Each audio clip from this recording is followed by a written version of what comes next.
Hi, I'm Maria. Growing up in a cozy suburban home, I always felt overshadowed by the towering presence of my older sister, Mary. Our parents adored her, hanging on her every word, while I was just the other daughter. One fateful night, Mary's jealousy took a dark turn. I awoke to a cold draft and the sharp snip of scissors. My heart pounded as I touched my head, only to find my long, cherished hair brutally chopped and scattered across my pillow. There stood Mary, scissors in hand, a twisted smirk playing on her lips. "Mary, what have you done?" I choked out, tears filling my eyes.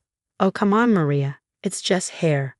It'll grow back," she said dismissively, twirling the scissors like a prize.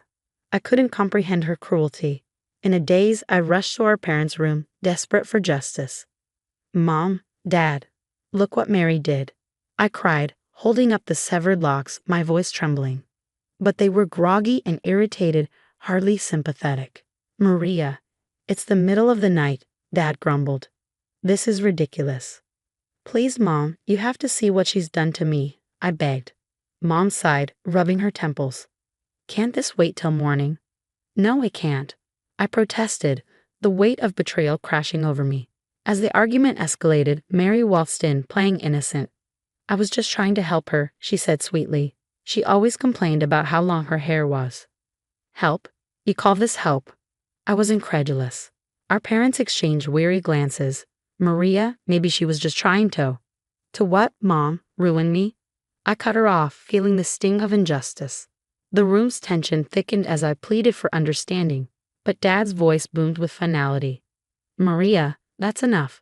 We won't tolerate this ingratitude and disrespect." "Disrespect?" I echoed, my voice breaking. "I'm the victim here." Mom's ultimatum was ice cold.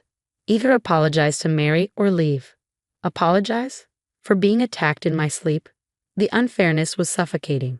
My heart shattered as I realized I was alone, even among my own family. With tears streaming down my face, I grabbed a few belongings and stepped out into the night. The door slammed behind me, echoing my devastation.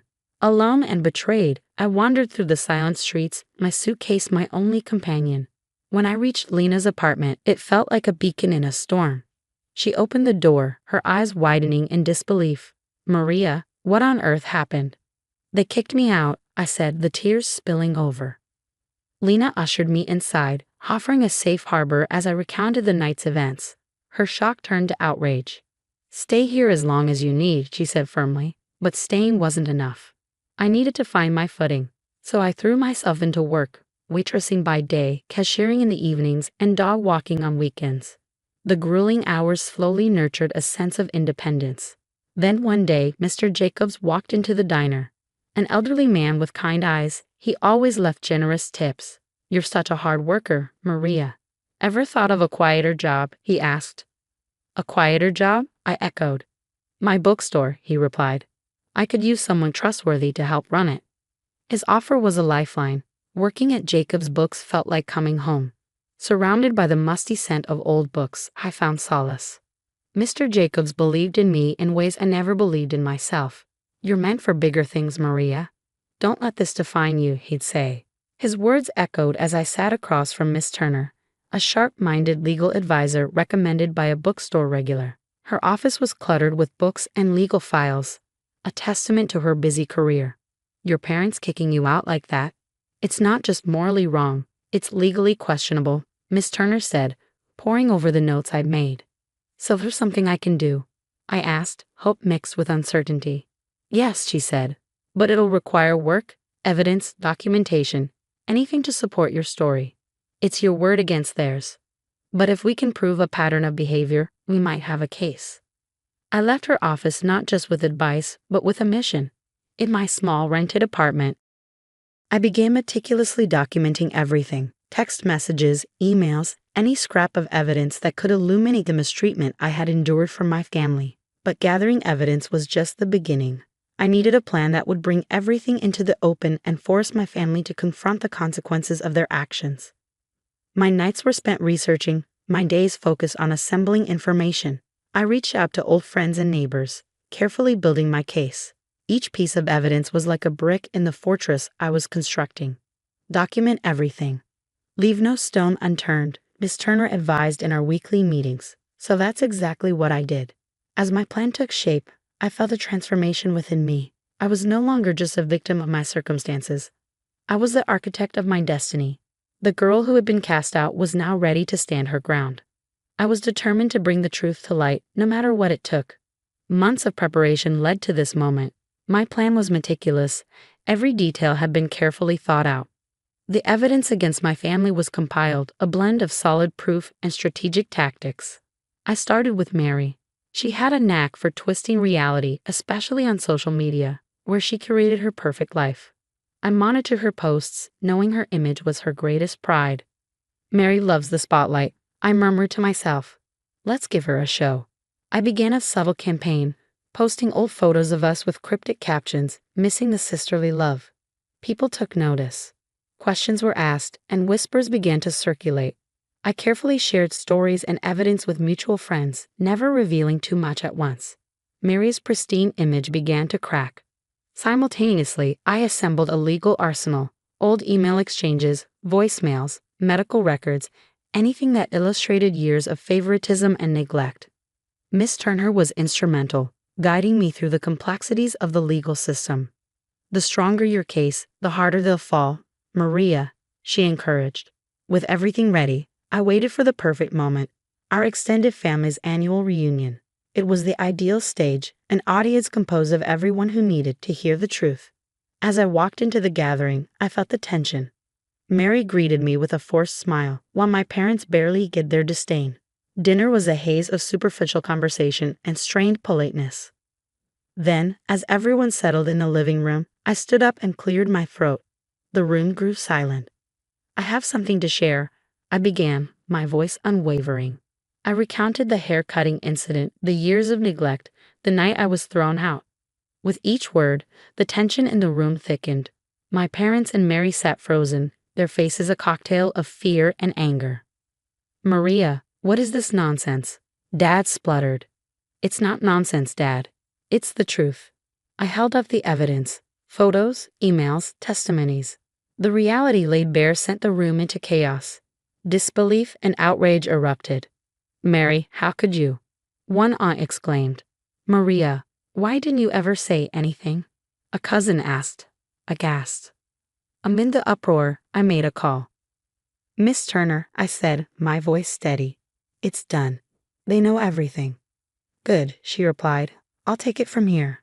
As the night unraveled, the facade of my perfect family crumbled. Legal proceedings were initiated, and my family's reputation was left in tatters. For the first time, I felt a sense of closure. The road ahead was still long, but justice was within reach. The courtroom, a stark contrast to the chaotic reunion, felt both intimidating and empowering. Everything was calm and orderly, yet charged with anticipation. I sat next to Miss Turner, composed but anxious. Miss Turner, are we ready for this? I whispered. We've been ready, Maria. Today, justice will be served, she replied, giving me a reassuring smile. As the judge called the court to order, the silence was deafening. Miss Turner began our case with a calm, confident precision, presenting the emails, the photos, the testimonies. Each piece of evidence drove a nail into the coffin of my family's lies. My parents and Mary sat next to their lawyer, their faces reflecting a mixture of anger and fear. Mary cut her hair in her sleep. Miss Turner recounted firmly, and when Maria sought support from her family, she was thrown out like a criminal. The judge listened intently, occasionally nodding as the story unfolded, gripping the courtroom. When it was my family's turn, their lawyer attempted to minimize the events, dismissing them as ordinary family disagreements. It's just sibling rivalry, he argued. Sibling rivalry? I blurted out, unable to contain myself. They left me homeless. The judge cautioned me to remain quiet, but I could see a hint of sympathy in his eyes. The proceedings dragged on, yet with every word spoken, the truth became increasingly undeniable. In the end, the judgment was swift and just. My parents and Mary were found guilty of emotional abuse and wrongful eviction. The sound of the gavel striking was like music to my ears. Outside the courtroom, I was greeted by a crowd of supporters and curious media. The story had resonated with the public, a tale of family betrayal and a battle for justice. Maria, How do you feel about the verdict? A reporter asked. Relieved, I replied, feeling the weight of years finally lifting off my shoulders. And hopeful. This isn't just my victory. It's for anyone who has ever faced family injustice. In the weeks that followed, I turned my story into a force for change. I spoke at events, joined support groups, and worked alongside Miss Turner to assist others who were grappling with similar family legal issues. My life had taken an unexpected path, but I embraced it wholeheartedly. From the depths of despair, I had emerged stronger, more determined, and empowered. I found peace not just in the justice that was served, but in the knowledge that my story could inspire and uplift others. My family faced the consequences of their actions. Their once perfect image was shattered. I didn't rejoice in their downfall, but I did feel a sense of closure. Looking forward, I knew the road wouldn't always be easy, but I was prepared for whatever lay ahead. The toxic people in my life have faced their karma, and I, Maria, have found my triumph. And now, I have a question for you. If you were in Maria's position, would you have chosen to legally confront your family, or would you have sought a different path to find closure and move on? This choice is full of emotional and moral complexities. What would you do and why? I'd love to hear your thoughts, so please share your opinions in the comments.